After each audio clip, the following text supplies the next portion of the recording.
Bismillahirrahmanirrahim. Assalamualaikum warahmatullahi wabarakatuh.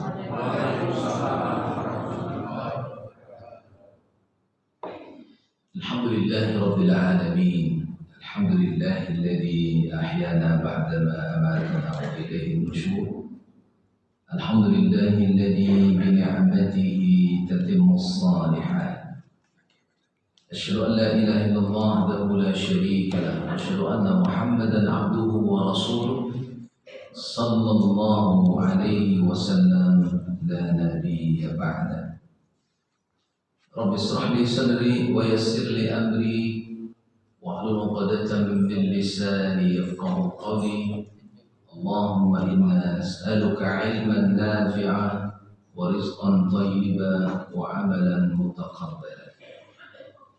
وقال الله تعالى في القرآن الكريم أعوذ بالله من الشيطان الرجيم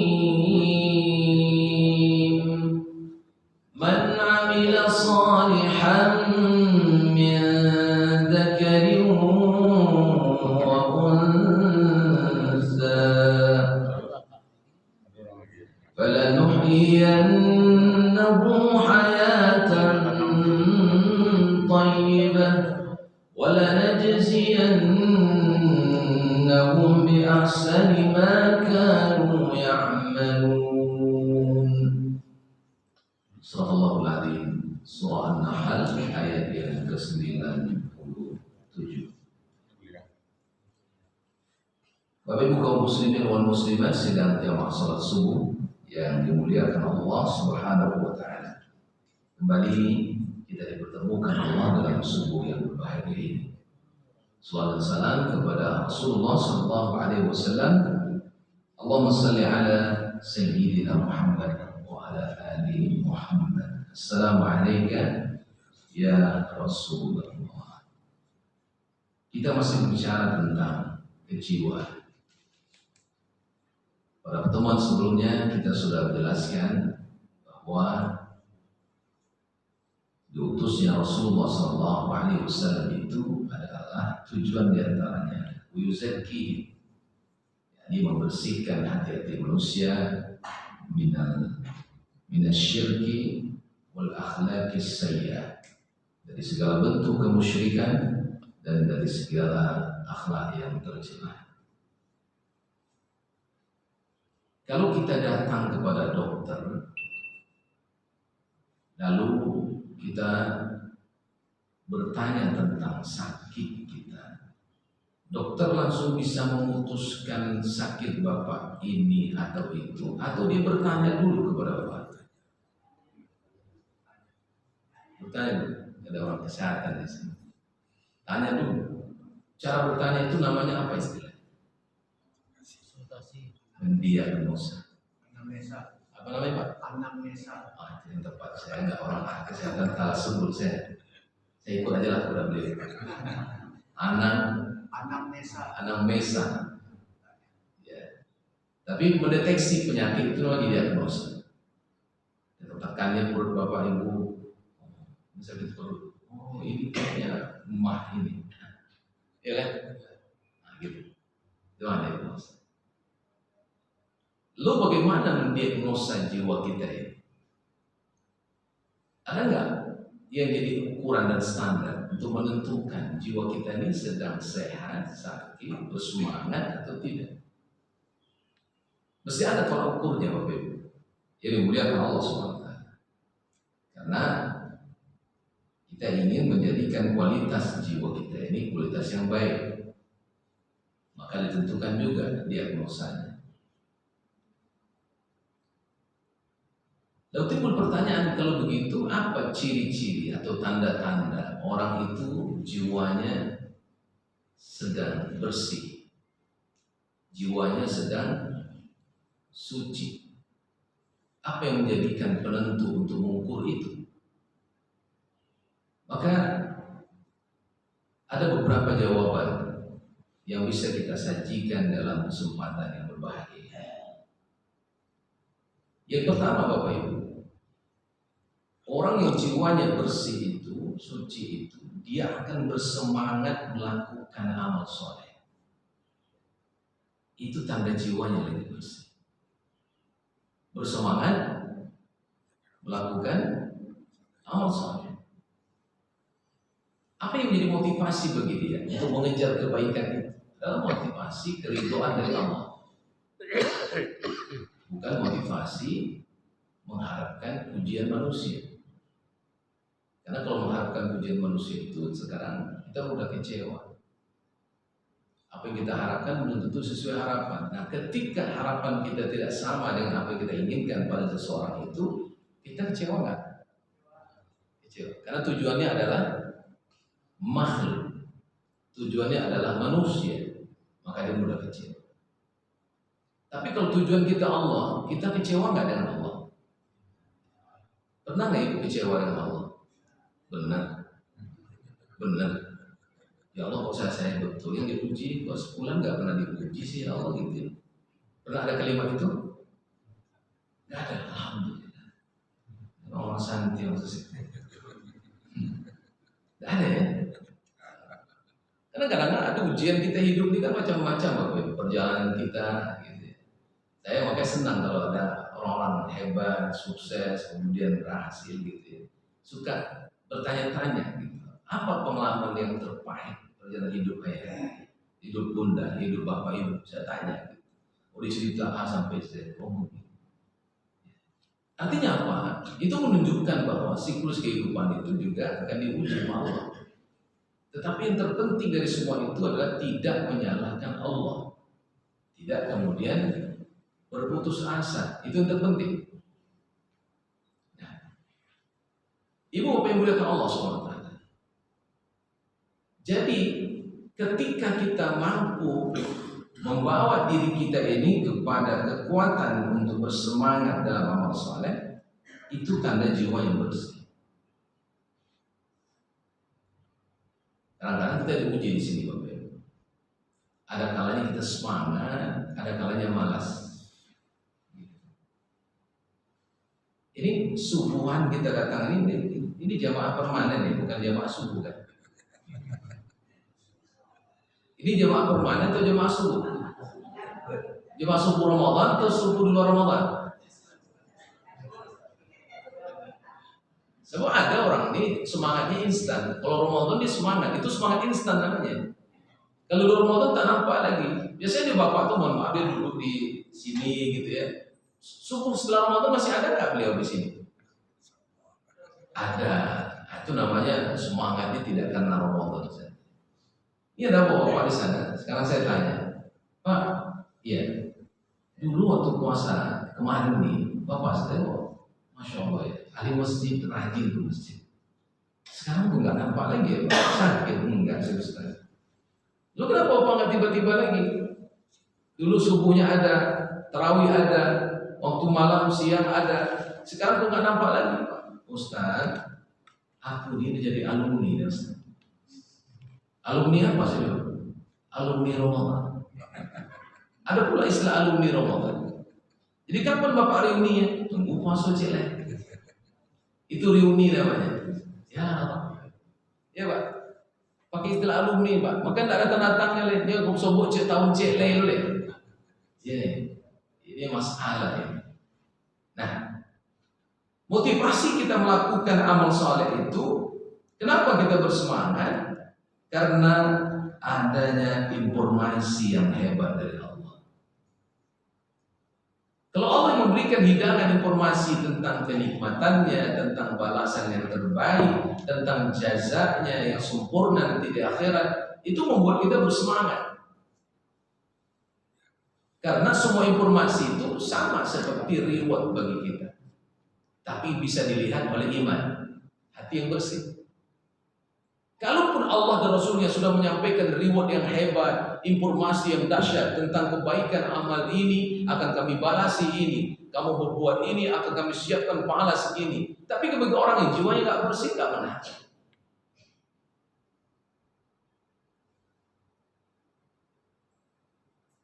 As-salatul jamaah afdalu min salatil fardhi bi 70 wa 20 darajat. Itu jelas kan? Yang namanya sholat jamaah itu kata Nabi 27 derajat dibanding sholat sendiri. Gitu. Andaikan Allah kirim seorang malaikat di setiap subuh, di setiap masjid yang ada di muka bumi ini, satu-satu masjid satu malaikat. Andaikan, ini logika berpikirnya. Lalu setiap subuh malaikat itu akan berdiri di depan pintu ketika kita keluar, dia salami di setiap jamaah. Saya malaikat yang diutus Allah. Terima kasih ya, Anda sudah terdaftar di masjid subuh ini. Allah siapkan reward untuk Anda. Disalamin itu orang yang datang ke masjid. Isi amplopnya 27.000 sekali sholat. Kira-kira besok subuh ramai nggak? 27 kali 5 setiap kali sholat berarti berapa? 135.000 satu hari. Si bapak ini dan ibu itu di rumahnya ada 6 orang. Lalu apakah dia akan bangunkan anaknya itu untuk ke masjid? Ya. Apakah dia akan ajak suami atau istrinya ke masjid? Apakah dia akan ajak menantunya untuk ke masjid? Iya. Karena dia sudah mulai berpikir logika. Apa yang sudah dihidangkan Allah wujudkan langsung dengan bentuk cash dunia. Maka apa kata si ayah atau si bapak ini? Nah, yuk kita ke masjid. Kita 6 orang. Nah. Kalau 5 kali sehari semalam kita ke masjid. Nah, 135 kali 6. Berarti 810.000 kali 30 hari.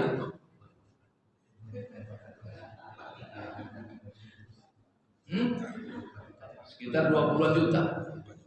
24 juta. Perlu kerajo oleh. Perlu juga menggali salah laut tepi jalan oleh. Udah ke masjid aja. Tapi mohon maaf Bapak Ibu, ini menarik nggak bagi orang? Menarik nggak bagi kebanyakan saudara kita? Ada yang menarik dan tidak. Siapa yang bisa melihat itu menjadi sesuatu yang nyata? Orang yang bersih jiwanya. Orang yang dalam hatinya ada penyakit, tak peduli dia. Masa bodoh. Itu kan besok ceritanya. Mangalo kini apa-apa. Besok saja. Ya lah. Tak menarik bagi dia Bapak Ibu.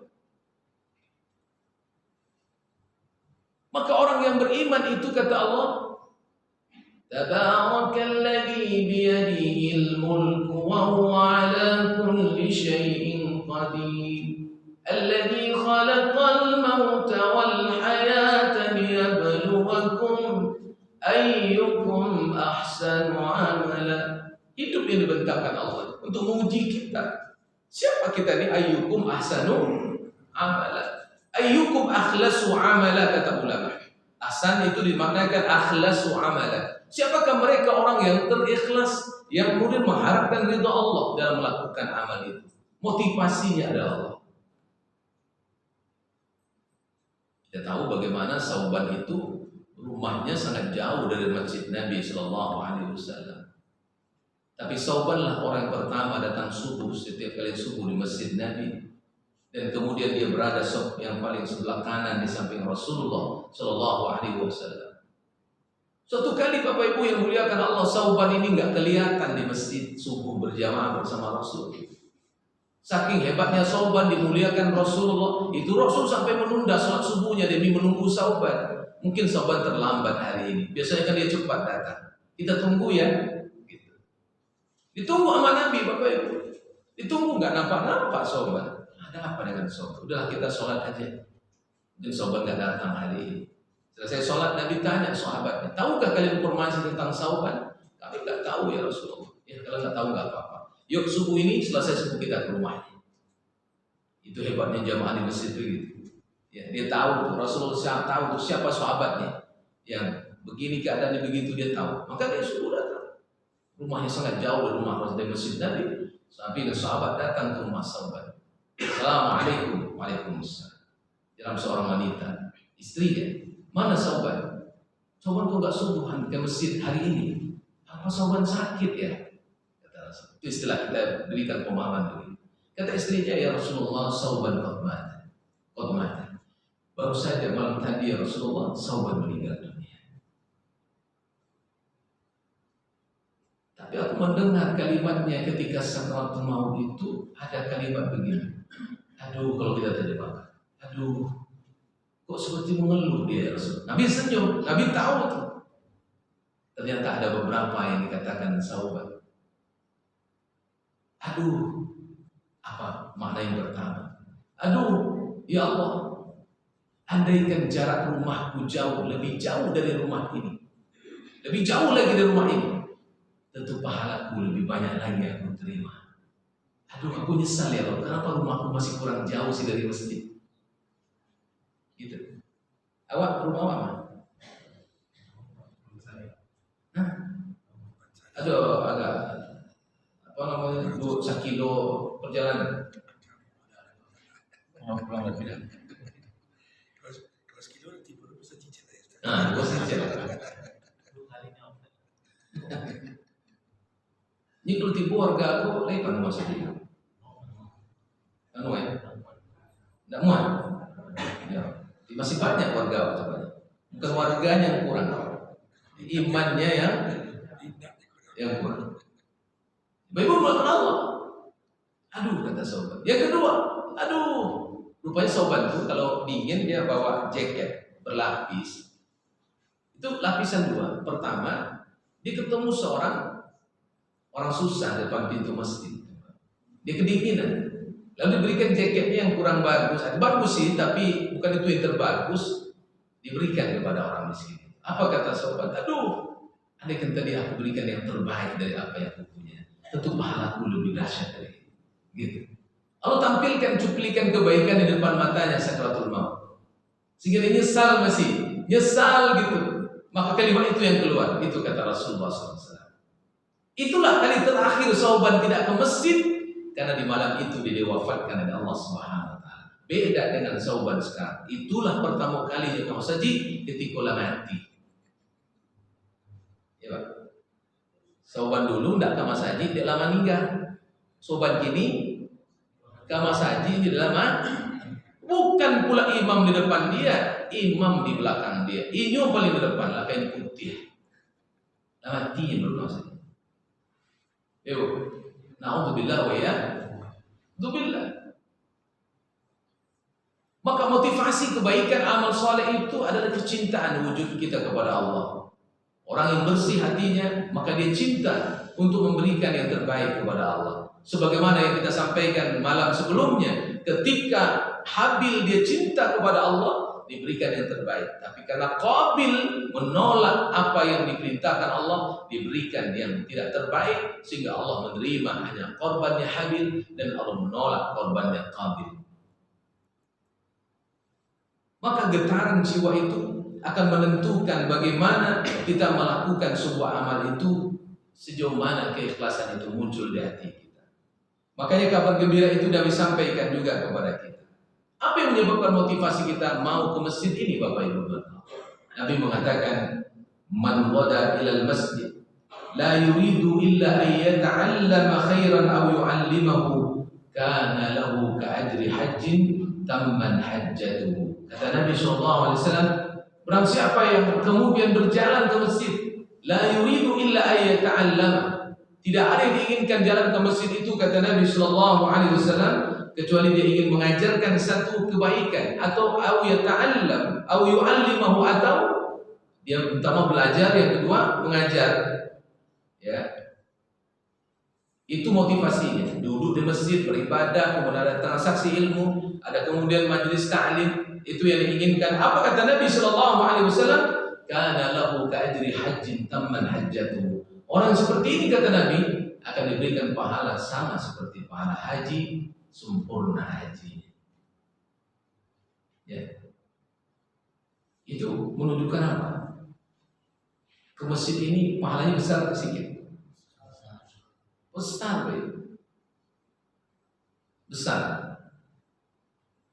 Makanya kalau Bapak Ibu masjid ini enggak kita ramaikan, yang kena fitnah kita semua, yang kena musibahnya kita semua.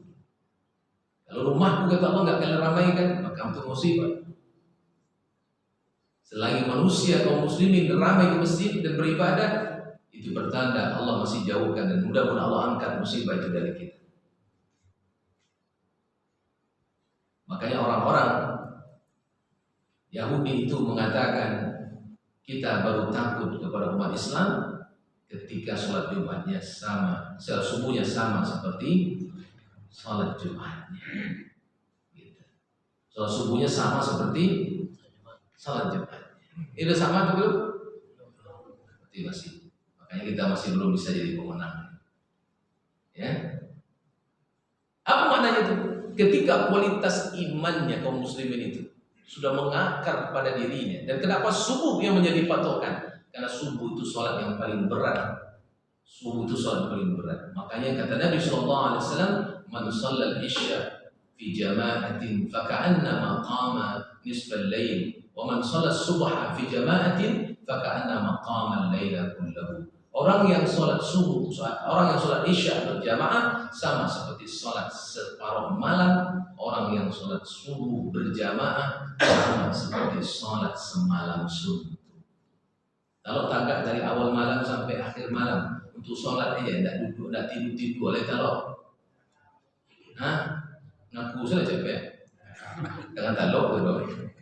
Tapi kata Nabi SAW, engkau tak sanggup, iya, tapi engkau subuh berjamaah sama seperti sholat semalam suntuk. Itu kan pemalih jawab lain. Jadi itu Nabi mengecen ke awak. Begitu Nabi menyobui ke awak, sudah itu cito, ngaku masuk kampung.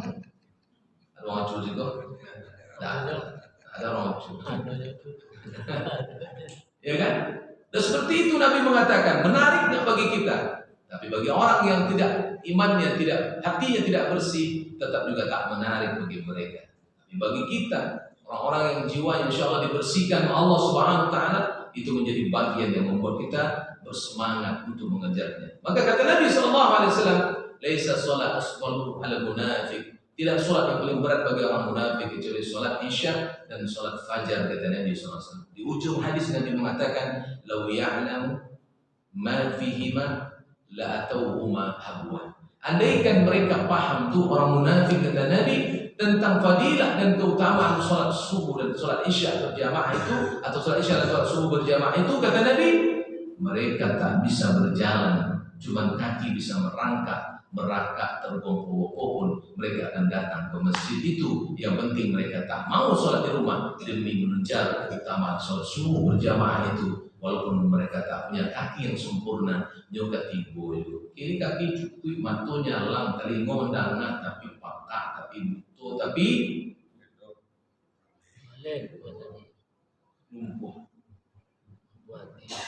lumpuh dalam berjalan, pekak dalam mendengar, buta dalam, itu dia Pak. Nah, itulah puncak lupa. Summum bukmun umyum fahum la yarji'un. Insyaallah enggak gitu. Kawan-kawan kita ini masih punya waktu untuk pulang.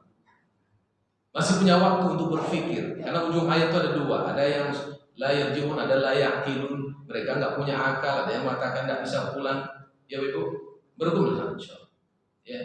Khatamallahu ala qulubihim wa ala sam'ihim wa ala absarihim ghisyawa. Tidak sama seperti orang-orang surah kafir. Tidak. Masih ada peluang bagi saudara kita. Itulah dakwah. Itulah kita ingatkan hingga mic ini sampai keluar dan mendengar. Kemudian ada sentuhan qalbu. Hidayah itu bukan milik kita, Bapak Ibu. Hidayah itu milik Allah. Tugas kita adalah fadzakir innama anta mudzakir. Tugasmu kata Allah, ingatkan. Ingatkan, dakwahkan terus. Jangan pernah bosan. Jangan pernah sungkan, ya, ingatkan. Ya. Karena itu tugasmu kata Allah kepada Rasulullah, dan itu juga kita teruskan kali ini, mengingatkan. Soal mereka dapat hidayah itu urusan Allah. Yang penting kita jangan putus asa untuk mengingatkan siapapun, dan itulah konsekuensi dari dakwah yang kita lakukan. Bapak Ibu punya dakwah masing-masing. Dakwah itu tidak hanya mimbar seperti ini, ceramah namanya. Dakwah itu boleh jadi perbuatan Bapak Ibu jauh lebih hebat daripada ceramah hari ini. Ya, dakwah itu bisa bilhal, Bapak Ibu. Ya, tak ceramah Bapak tuh.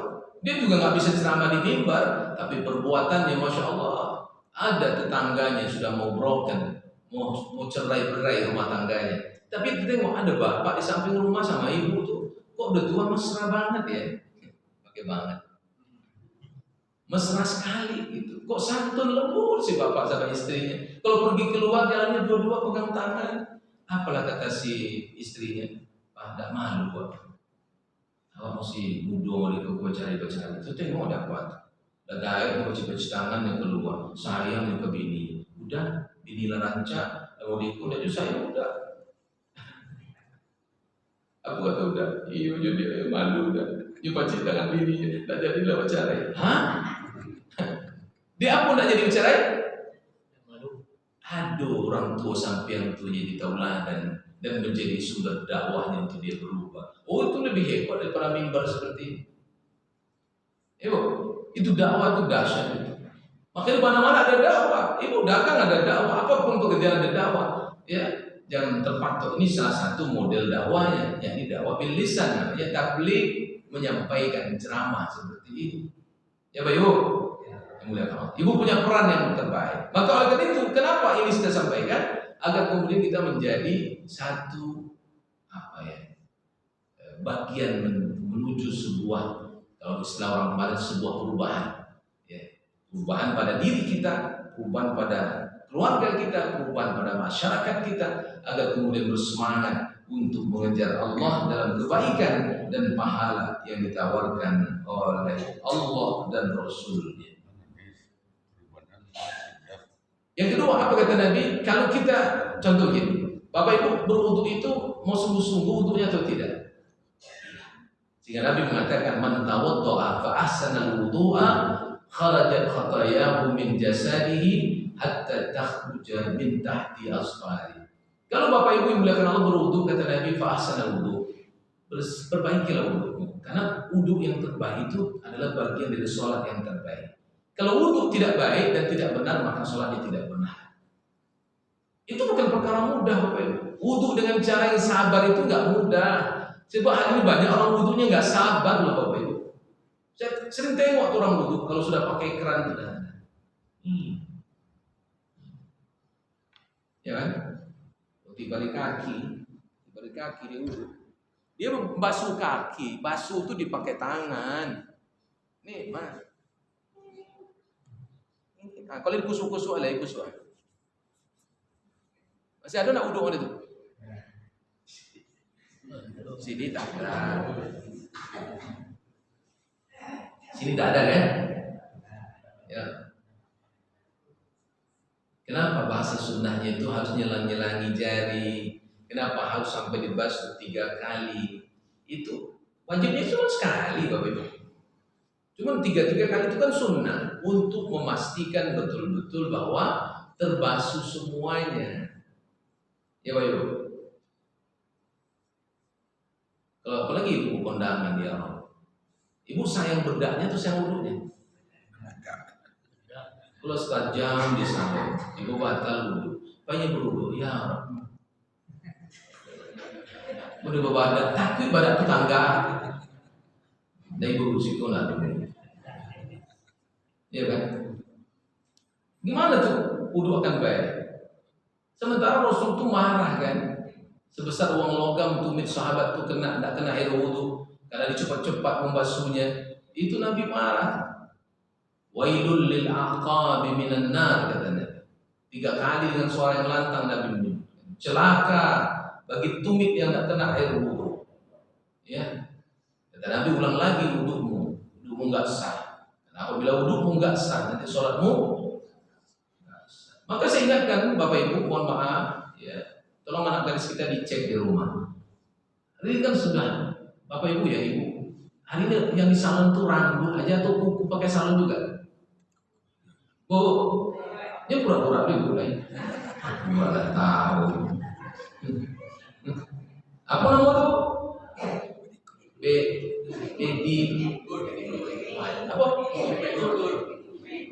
Pedikur. Dulu sejak dulu mau tahunya kukur kerambil. Ini banyak lu kukur gini Mas. Kalau dana kur oke lo lah kan. Hah? Tuh tengok tuh pastikan tuh kukunya tuh. Ini kuku lah rancak lah bersampung lah bertimpa sih. Nah, namanya warna ungu, warna oranye, warna tapona. Ibu, kalau ibu anak gadis ibu dari pakai inai tulis, tidak masalah, silakan. Ya. Tapi kalau sudah pakai alat itu kemudian ditempelkan di kukunya, tolong ibu pastikan kalau nanti itu ditempel dan wudhunya satu tidak? Wudhunya satu tidak? Itu makanya orang banyak pakai gini. Orang perlu gaya dan perlu ibadah, mau mati gaya. Ya kan? Pastikan itu. Dan mohon maaf nanti, kalau dia mandi besar, dia seorang wanita haid, kemudian bersuci dari haid, dia mandi masih ada kuku itu nempel, belum dibuka dia mandinya sah nggak? Kalau mandi nyuduknya tidak sah, mandi besarnya tidak sah juga, bagaimana ibadahnya akan diterima Allah? Orang sekarang kan nggak peduli, Bapak. Saya ingatkan kemarin ada kedai yang jual itu ya, kalau bisa nggak usahlah dijual yang begini. Saya bilang, ya, ada yang halal, ya mungkin zatnya mungkin halal, tapi karena ya jalan itu menghalangi kita untuk dekat dengan Allah karena air wudhu itu penting. Nah ini yang jadi persoalan. Ya Bapak, dulu di kampung-kampung saking kita dididik orang tua itu, saya masih ingat tuh. Kalau kamu berwudu gitu, saking memperbaiki wudu itu kata orang tua. Kalau kamu wudu jangan kau lakukan, jangan hilang. Biarkan airmu jatuh ke tanah. Karena setiap air yang jatuh itu menggugurkan dosa-dosa. Sampai begitu dulu kalimat orang tua. Maka itu yang disebutkan Nabi SAW. Kalau orang sudah berwudu maka membasuh muka keluar dosa dari wajahnya. Dia membasuh tangannya keluar dosa dari tangannya. Dia menyapu kepalanya keluar dosa dari kepalanya, dia membasuh kedua kakinya keluar dosa dari kakinya. Ketika dia sunnah ambil air wudhu dengan kumur, kemudian dia masukkan air ke hidung, tamat atau istinsak namanya, maka keluar dosa dari mulut dan hidungnya. Begitu fadilah wudhu itu. Maka kenapa ini diberikan kabar gembira oleh Rasulullah?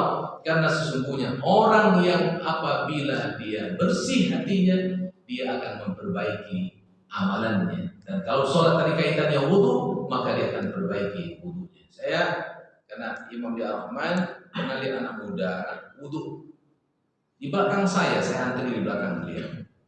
Baju ini nggak bisa naik ke atas, sampai sini aja, sempit Pak rupanya baju, anak muda lah ya. Cuma dia wudhu depan saya, basuh ini aja, basuhnya sini nggak dibasuh. Saya mau tegur takut tersinggung.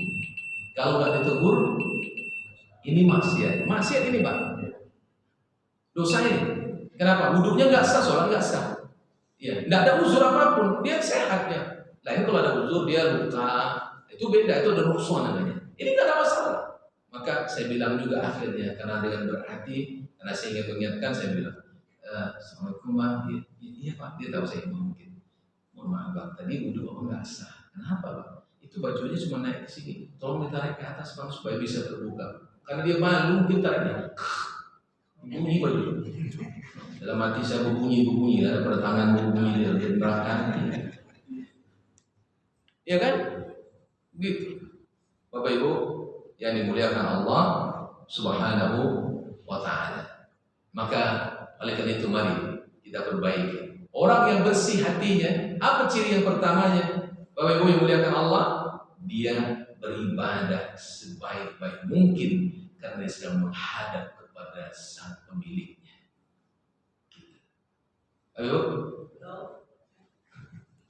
coba betul loh. Nah, kalau ada orang yang berjasa sama ibu, bapak, lalu kemudian dia sudah ngasihkan banyak hal kepada ibu, baik uang, baik ini, pertolongan, pokoknya dispesialkan hidup kita, banyak bantuan beliau. Lalu suatu kali bapak terbilang, Pak Ibu, Bapak besok datang ke rumah saya ya, jam 6 harus sudah nyampe. Kira-kira ibu nyampe jam berapa?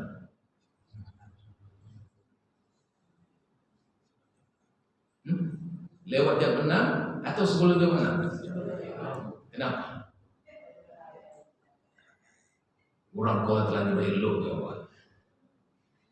Awak jawab Allah elok tak jawab? Awak datang ke Allah jam berapa? Kalau bisa, ya sisa-sisa waktu sibuk ya Allah gitu. Jadi kadang-kadang kita tuh gitu, masih gitu. Saya Allah yarham, semoga Allah lapangkan kubur beliau almarhum. Orang ini, masya Allah menurut saya, beliau adalah ayahnya Haji Herman Nawas yang punya Selungkah, yang bangun Universitas Putra Indonesia. Saya lama bergaul sama beliau. Bismillah dengan asbab beliau saya dakwah ke Padang itu. Saya waktu dia datang ke Ar-Rahman sholat, Ananda pernah ke Padang pernah. Nanti mampir ke Masjid Ayah ya, saya mampir. Mampir itu saya imam, dia nggak tahu juga saya bisa berceramah dikit-dikit begini, nggak tahu dia waktu itu. Ustadz subuhnya nggak datang. Lalu saya minta, boleh saya tampil menggantikan yang nggak datang ya? Silakan Ananda, dia tampil. Alhamdulillah mungkin berkenan dengan dakwah saya sampai pulang sampai di tempat kakak ipar, baru mau ke rumah ditelepon, Ustaz, Ananda ini balik ke kampus lagi ke masjid. Ada apa ya? Tolong isi dosen, kajian dosen. Saya ngisi kajian dosen. Sejak itulah kemudian dia bilang, tolong dijadwalkan setiap sebulan ke Padang ya. Hari pertama saya datang, saya naik truk. Sampai sejam 4 subuh, masjid belum buka, nongkrong saya dengan anak muda di kafe depan kampus itu. Setelah saya kajian subuh, sambil di ruang VIP beliau, duduk makan-makan gitu ya, biasa subuh begitu beliau. Tadi anak-anak naik apa? Naik travel ya? Oh ya. Tapi besok tolong ya, besok nggak boleh anak-anak naik travel lagi. Naik apa sih isinya ya? Tolong naik travel, naik pesawat. Itulah setahun saya ngisi ke Padang itu naik pesawat. Beliau yang biaya. Isi tempat beliau, kajian, nanti maghrib dan kajian subuh. Ya Bapak Ibu Allah. Saya banyak belajar dari beliau, sampai ke Malaysia juga sama beliau. Masya Allah. Saya lihat dia orang baik. Bangun masjidnya nggak mahal Pak. Dia bangun sendiri masjid itu harganya 22 miliar. Kan belum banyak Pak. Ya, bisa disebut angkanya gitu. 22 miliar. Tapi ada yang menarik bagi saya dengan jalan hidup. Kami menciptakan kebaikan orang ini, insya Allah melapangkan kubur beliau. Ini amal soleh beliau. Beliau Bapak Ibu, di antara amalan beliau itu sedekah setiap waktu sholat. Itu orang kan berjajar salam sama dia. Dan dia tahu siapa yang miskin dan siapa yang pura-pura miskin. Yang salam itu banyak tuh. Ada yang mencari fitis kan aja. Ada yang suara miskin, dia tahu tuh. Itu disalamin Pak. Disalamin, saya tengok nggak pernah salaman itu si biru, tapi selalu si merah. Entah berapa pikir kantong atau pokoknya selalu itu kebiasaan dia. Saya ke Malaysia dengan beliau juga begitu. Beliau selalu ngasih mabur mesin atau apa. Kalau ada pedagang yang kemudian jual koran, dipanggil. Kamu jual koran berapa? Udah kau jual koran hari ini, uang kamu pulang ke rumah. Kasih 500.000. Jangan jual lagi koran ini. Hari ini kamu udah habis korannya, kamu pulang. Gitu. Dia bisa gitu. Itu depan mata saya masih. Saya bukan cerita membuat-buat. Tapi membuat saya malu kepada diri saya terhadap beliau ini adalah beliau orang yang saya tengok ya dalam pengamatan saya. Dan itu saya tanya juga kepada sahabat-sahabat beliau yang seumuran dengan beliau. Kebiasaan beliau rata-rata 10 menit sebelum azan dia sudah duduk di masjid. Nah, saya belum sanggup Pak, saya belum sanggup. Beliau Masya Allah. Saya tanya, jawaban itu yang membuat menendang saya jawabannya. Ananda ya. Kalau Ananda dikasih uang sama gubernur, lalu gubernurnya datang berkunjung ke sini, itu Ananda terlambat datang atau lebih awal datang? Lebih awal lah ya, gubernur ngasih uang banyak pula. Ya, kamu dikasih Allah berapa? Taman dong apa? Ya nak? Gimana kamu akan bisa kita menjadi lebih baik kalau Allah yang sudah ngasih banyak hal nggak pernah kita muliakan sebaik? Itu yang membuat beliau itu spesial menurut saya. Ya, sampai dia ahli membaca Quran setiap hari, sedekahnya luar biasa, Masya Allah, banyak berbuat amal sampai ketika waktu Covid beliau ya meninggal. Ya Bapak Ibu mulakan Allah, dia hari terakhir nggak bisa ke masjid, sholat di rumah jadi imam bagi istrinya saja. Kemudian dia baca Quran tetap, maghrib itu baca Quran ngaji gitu ya. Tiba-tiba sesak dadanya dan dia apa kata anak-anaknya, Pak ke rumah sakit ya, Papa harus dicek rumah sakit. Apa kata beliau? Saya dengar dari orang terdekatnya, nggak usah ntar lagi kan papa pergi, gitu.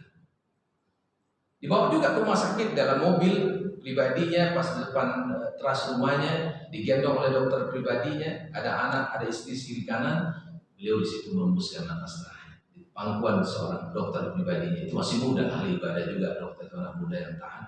Saya tanya, saya dengar gitu kan orang tua ini menyebut kalimat la ilaha illallah.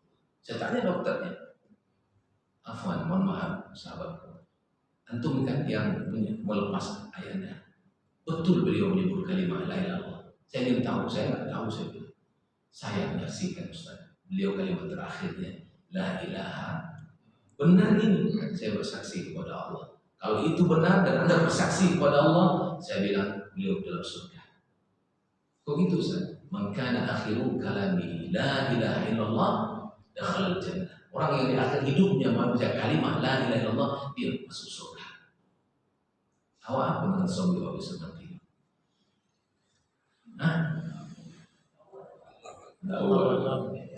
Itu makanya cari tahu dari gini. Rajin kamu saja beribadah. Dekatkan diri pada amal soleh. Insya Allah mudah-mudahan Allah bimbing kita detik terakhir kita la ilaha illallah. Subhanakallah wa bihamdika asyhadu an la ilaha illa anta astaghfiruka wa atubu ilaik. Assalamualaikum warahmatullahi wabarakatuh. Waalaikumsalam.